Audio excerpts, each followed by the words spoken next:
अस्सलाम वालेकुम स्टूडेंट्स।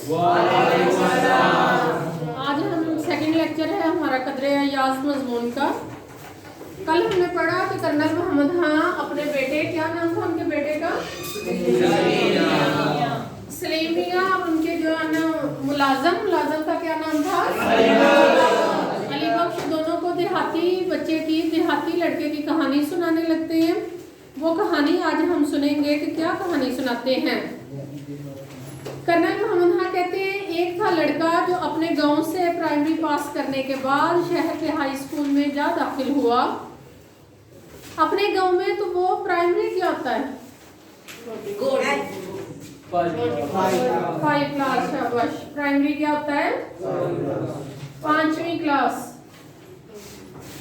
तो अपने गांव से वो 5वीं क्लास यानी प्राइमरी क्लास पास करने के बाद शहर के हाई स्कूल, और हाई स्कूल क्या होता है? 10वीं तक। अपने गांव में तो वो छोटा मोटा चौधरी या चौधरी का बेटा था, लेकिन था ठेठ देहाती।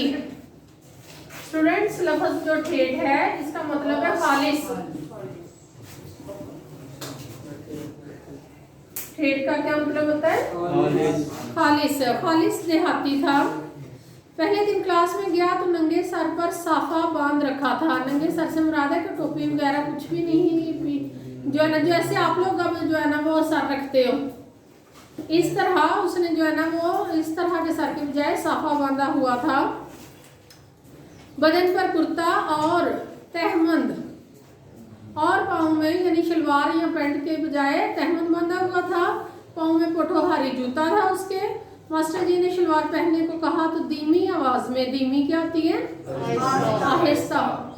आहिस्ता आवाज में कहने लगा, ओ खुदा सुथन दे कुड़ियां पौंदियां ने।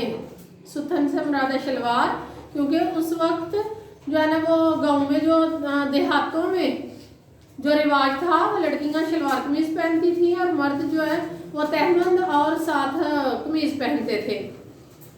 सलीम मियां ये सुनकर खिलखिला उठे। खिलखिला उठे क्या है? अपनी हंसी रोक ना सके, खुलकर हंसने लगे। खिलखिला उठे। सचमुच पक्का पेंडू था। पेंडू से मुराद है देहाती था। मगर अब्बाजान वो पतलून क्यों नहीं पहनता था? पतलून क्या होता है? पैंट वो क्यों नहीं पहनता था?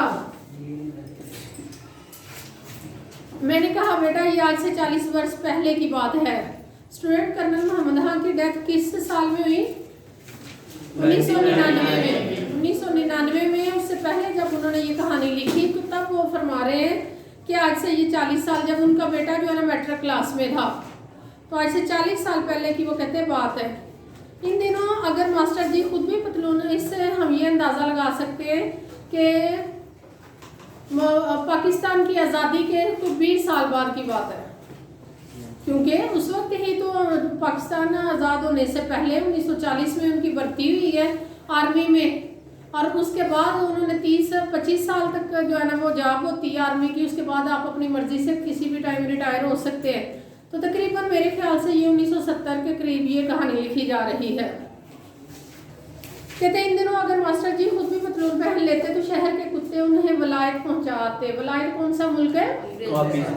इंग्लैंड है, जिन्होंने बरसगीर पर कब्जा किया हुआ था। सलीम मियां सलीम मेरी बात पूरी तरह समझे बगैर हंस दिए। अब वो ये नहीं समझा कि क्यों वो वलायत पहुंचाते, कि उस वक्त वो असल में कर्नल मोहम्मद खां ये कहना चाह रहे थे कि पतलून वाले शख्स की उस वक्त इज्जत इसलिए नहीं की जाती थी कि ये तो अंग्रेज़ों का साथी है। तो सलीम मियां ये बात नहीं समझे, सिर्फ यही बात समझ के कि शहर के कुत्ते उन्हें वलायत पहुंचाते, वो हंस दिए। बूढ़ा अली बख्श पूरी तरह समझकर मुस्कुराया। बूढ़े अली बख्श ने चूंकि वो सारा ज़माना देखा था कि जो वह पतलून और शर्ट पहनता था उनको अंग्रेज़ों का साथी समझा जाता था, इसलिए वो बात समझ गया। हमने कहानी जारी रखी। इन दिनों पतलून पोश से क्या मुराद होता है?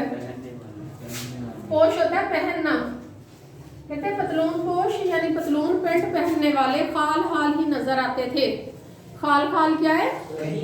कहीं कहीं बहुत कम नजर आते थे। मसलन सारे स्कूल में एक सेकंड मास्टर साहब होते हैं वाइस प्रिंसिपल, यानी हेड मास्टर के बाद इन्हें इंचार्ज बनाया जाए। मसलन सारे स्कूल में एक सेकंड मास्टर साहब थे जो सूट पहनते थे। लड़के, सूट से क्या मुराद है? पैंट कोट पहनते थे। लड़के इन्हें जेंटलमैन कहा करते थे। जेंटलमैन का क्या मतलब है? शरीफ आदमी। लाहौर में तालीम पाई थी, वहीं के रहने वाले थे। हर फिक्रे में 2-3 लफ्ज अंग्रेजी के बोलते थे और लड़के रश्क से मरने लगते थे। रश्क क्या होता है? रश्क होता है ऐसी ख्वाहिश, आपकी शदीद ख्वाहिश, आपको भी वही करने को दिल करे, उसको कहते हैं रश्क करना, कि काश मैं भी ऐसा होता। तो कहते जब वो 2-3 लफ्ज हर फिक्रे में अंग्रेजी के बोलते तो लड़के रश्क से मरने लगते। उन्हें लड़के बहुत पसंद करते थे, उनके लबो लहजे को, उनकी अंग्रेजी ज़्यादा बोलने को पसंद करते थे।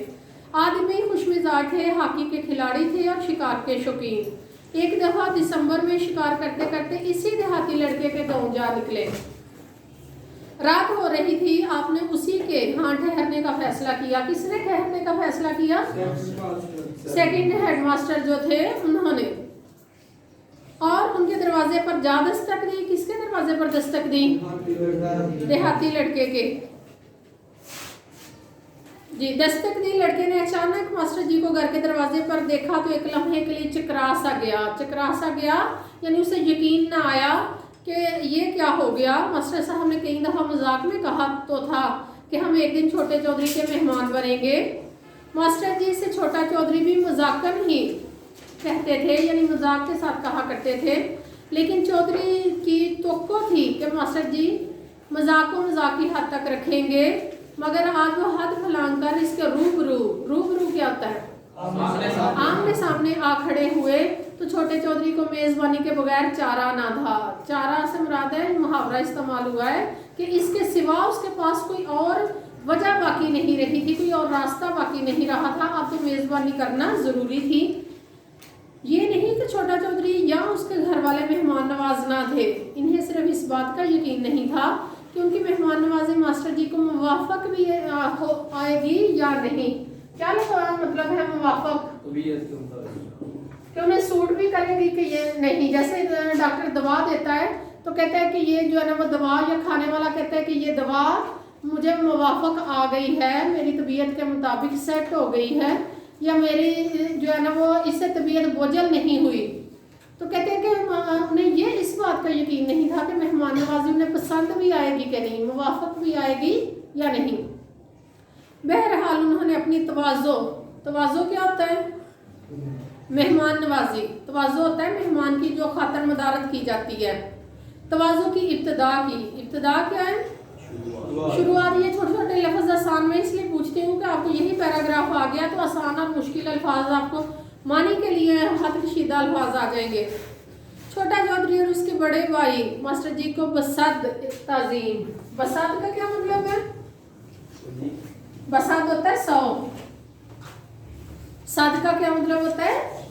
100। बसद ताज़ीम यानी बहुत ज्यादा इज्जत के साथ अपनी चौपाल में ले गए। चौपाल क्या होता है? घोड़े को बांधने की जगह। चौपाल के 2 हिस्से थे, एक में घोड़ी बंधी थी और चौपाल वो जगह होती थी कि जहाँ पर बैठक मुनक्कद होती थी, गाँव के लोग बैठते थे और अहम फैसले किया करते थे। कहते एक में घोड़ी बंधी थी और दूसरी जो 2 हिस्से थे चौपाल के, उसमें एक तरफ घोड़ी बंधी थी, दूसरी के ऐन मरकज में, मरकज यानी दरमियान में आतिशदान था जिसकी आग के शोले और धुआं एक वक्त में, उसी वक्त बैक वक्त बुलंद होकर चौपाल में रोशनी और तारीकी फैला रहे थे कि कभी रोशनी हो जाती और कभी तारीकी हो जाती। आतिशदान के इर्द गिर्द खुश्क घास का नरम और गर्म फर्श था। नरम और गर्म से मुराद ये है कि वो जो खुश्क घास है उस वक्त फसल कटी होती है और जो उसकी चावल की फसल, खास तौर पर चावल की फसल के बाद जो उसकी जो है ना वो तने रह जाते हैं, उस घास की बात की जा रही है जिसे मकामी बोली में सत्थर कहते हैं। हमारे इधर सियालकोट में उसके लिए लफ्ज़ पराली इस्तेमाल किया जाता है और वहाँ पर कौन सा लफ्ज़ इस्तेमाल होता था? सत्थर। कहते जिसे मकामी बोली में सत्थर कहते हैं। गाँव के 20-22 आदमी सत्थर पर बैठे हुक्का पी रहे थे। मास्टर जी दाखिल हुए तो सब खड़े हो गए। क्यों खड़े हुए हैं? इज्जत के लिए खड़े हुए हैं, ताज़ीम के लिए खड़े हुए हैं। मास्टर जी को आओ जी खैरनल कहा। हर एक ने उनसे मुसाफा किया। मुसाफा क्या होता है? हाथ मिलाना, बाल बच्चों का पूछना। हर एक ने उनके बाल बच्चों की खैरियत पूछी। मास्टर जी ने छूटते से मुराद है मौका पाते ही, छूटते ही जरा शर्मा कर कह तो दिया कि अभी बाल बच्चों की नौबत नहीं आई। इससे क्या मुराद हुई कि अभी मेरे बाल बच्चे नहीं हैं, अभी बाल बच्चों की नौबत नहीं आई। लेकिन इन नामौलूद लफ्ज होता है नौमौलूद से मुराद है छोटे शीरखार बच्चे। यहाँ पर लफ्ज आ रहा है नामौलूद, यानी जो अभी पैदा ही नहीं हुए। ना का मतलब है नहीं, ठीक है। नो का मतलब होता है छोटे, और नामौलूद जो अभी पैदा ही नहीं हुए, जिनकी अभी नौबत ही नहीं आई, अभी बाल बच्चों की नौबत नहीं आई। लेकिन इन नामौलूद बरखुदार किसे कहते हैं? बेटे को। इन नामौलूद बरखुदारों की हैरियत बहरहाल हर मुलाकाती ने पूछी। पता भी चल गया कि उनकी जो है शादी नहीं हुई, उनके बच्चे नहीं है, लेकिन उनका चूंकि ये तरीकाकार था, मुसाफा करते थे, बाल बच्चों का पूछते थे, फिर भी सारे पूछते गए। बहरहाल हर मुलाकाती ने उनके बरखुदारों के बारे में पूछा। यही उनकी तवाज़ो की तरकीब थी, यानी इसी तरह वो मेहमान से मिला करते थे। चूंकि मास्टर जी ने पतलून पहन रखी थी, लिहाजा फर्श पर बिठाने की बजाय उनके लिए रंगीली चारपाई बिछा दी गई। बाकी सारे दिसंबर में सत्तर पर बैठे हुए थे गर्म घास के फर्श पर, उनके लिए कौन सी चारपाई बिछाई गई? रंगीली चारपाई बिछाई गई। सलीम हैरान होकर बोले, अब्बाजान इनमें इतनी अक्ल ना थी कि इन्हें कुर्सी देते? मैंने कहा, अब कौन है मैं? कर्नल मोहम्मद खान। कहते मैंने कहा, बेटा अक्ल तो थी, कुर्सी ना थी। वहाँ चारपाई होते थे, सोफे कुर्सियाँ उस वक्त गाँव में भी नहीं पहुँचे थे। सलीम ने फैसला कुन अंदाज में कहा, अगर कुर्सी ना थी तो चौधरी किस बात के थे? मैंने कहा, एक तो चौधरी ज़रा छोटी किस्म के थे, और दूसरे गाँव में चौधरीपन की नुमाइश कुर्सियों से नहीं की जाती। सलीम देहातियों की कोई गलती, कोई कमजोरी पकड़ने पर तुला हुआ था। तुला से क्या मुराद है? बज़िद था कि हर सूरत उनकी कोई ना कोई गलती जो है ना वो मैंने पकड़नी है, बज़िद। मगर कोई गोल कमरे में घोड़ी भी बांधता है। अब गोल कमरा क्या है? सलीम के यहाँ जो है ना वो ड्राइंग रूम को गोल कमरा कहा जाता है। कहता है कोई गोल कमरे में ड्राइंग रूम में घोड़ी भी बांधता है। मैंने सलीम को समझाया, अगर घोड़ी के लिए कोई अलहदा मुस्ततील जो लंबाई में ज़्यादा हो और चौड़ाई में कम हो, कहते कि अगर घोड़ी के लिए कोई मुस्ततील कमरा ना हो तो फिर वो भी गोल कमरे में रहती है। अलावा अजी गाँव के कमरे इतने गोल भी नहीं होते, यानी गोल कमरे नहीं होते, वो मुस्ततील ही होते। सलीम तंज को पा गया, यानी उनके वालिद ने सलीम को तंज की थी गोल कमरे के हवाले से, और बोला, गोल कमरा तो वैसे नाम पड़ गया है, हमारा अपना गोल कमरा भी तो चौकोर है, मगर बात यह है कि ड्राइंग रूम में घोड़े गधे का क्या काम? मैंने हंस कर कहा। अब मैं कौन है? कर्नल मोहम्मद। हाँ कहते हैं, मैंने हंस कर कहा, बेटा देहाती लोग इतने मुहज्जम नहीं होते कि ड्राइंग रूम में कुत्ते ले आए। इसका मतलब क्या है कि सलीम के ड्राइंग रूम में क्या होता है? उसका कुत्ता होता है। तो कहते वो इतने मुहज्जम भी नहीं हुए कि घोड़े और गधे छोड़ के वो कुत्ते ला बिठाए, वो घोड़ों ही से गुजारा कर लेते हैं। अली बख्श मुस्कुराया। सलीम किसी कदर चकराया, लेकिन कहानी बहरहाल इश्तियाक से सुन रहा था। इश्तियाक से क्या मुराद है? बहुत शौक से सुन रहा था। बोला, फिर क्या हुआ? फिर गाँव का नाई कौन होता है? बाल काटने वाला, हजामत करने वाला। कहते फिर गाँव का नाई मास्टर जी के पाँव दाबने लगा। दाबना क्या होता है? पाँव दबाने लगा। एक नौकर को दौड़ाया गया कि उनके लिए ताज़ा मकई के भुट्टे बुनवा कर ले आए। सलीम झट बोला। झट से क्या मतलब है? फौरन, अचानक बोला। सलीम झट बोल उठे, अब्बाजान मकई के भुट्टे तो पिकनिक पर खाए जाते हैं, घर में तो चाय पिलाई जाती है। वो लोग इतनी बात भी ना जानते थे।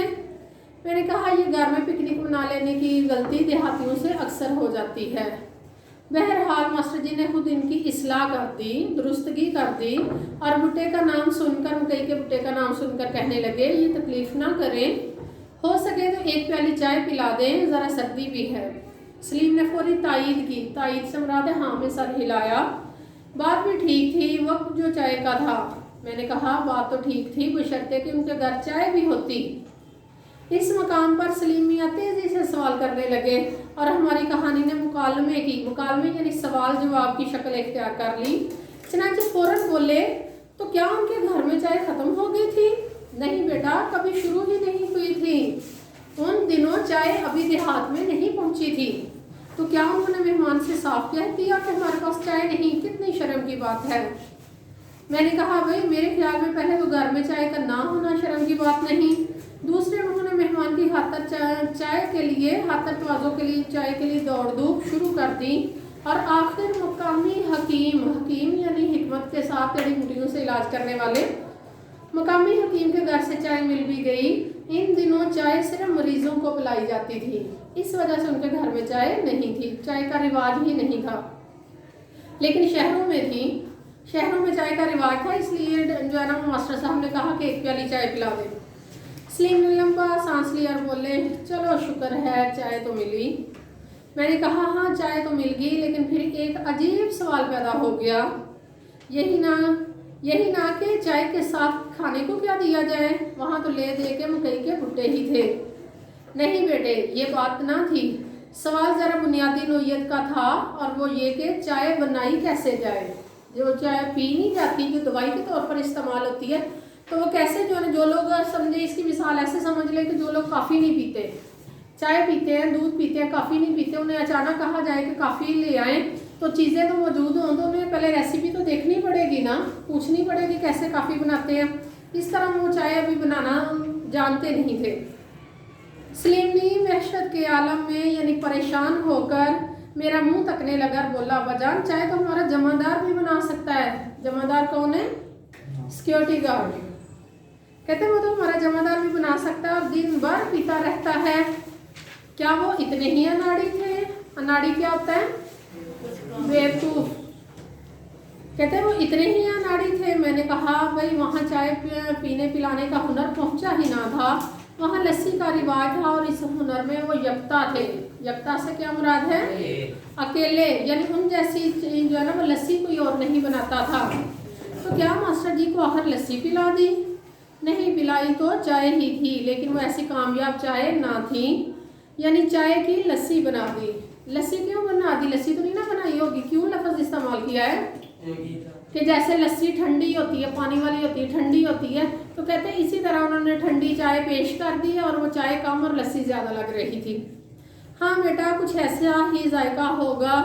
छोटे चौधरी का कहना है मास्टर जी ने एक घूंट पिया, ठंडी लगी और प्याली रख दी। तो चौधरी शर्म से गर्क ना हो गया। गर्क क्या होता है? डूब जाना। कहता है वो शर्म से डूब ना गया। नहीं, ऐसा हादसा तो ना हुआ। अलबत्ता चौधरी को इस बात का रंज यानी दुख बहुत हुआ कि मास्टर जी की फरमाइश पूरी ना हो की जा सकी। बहरहाल उन्होंने कुछ तलाफ़ी क्या होता है? नुकसान पूरा करना। कहते कुछ तलाफ़ी रात के खाने पर मुर्ग के सालन से कर दी। फिर मास्टर आज आपको पोल्ट्री फार्म नज़र आते हैं, जगह जगह पे जो है ना वो मुर्ग चिकन की जो है ना शॉप्स नज़र आती है। उस वक्त ऐसा नहीं था। उस वक्त घरों में जो है ना मुर्ग पाले जाते थे और मेहमान को देसी मुर्ग खिलाना बहुत ज़्यादा इज्जत समझी जाती थी। तो कहते हैं वो जो तलाफ़ी थी, जो नुकसान था चाय वाला, वो उन्होंने मुर्ग के सालन से पूरी कर दी। फिर मास्टर जी के लिए बिस्तर लगाया गया। चौधरी ने उनके लिए अकलौती रेशमी रज़ाई निकलवाई, जो उनके घर सबसे ख़ास रज़ाई थी रेशमी, और वह सफ़ेद जालर वाला तकिया भी, जिसके गुलाब पर 12 सिंगे की तस्वीर कड़ी हुई थी। यानी अपनी तरफ से वो सबसे अच्छी चीज़ें मास्टर जी को पेश कर रहे थे।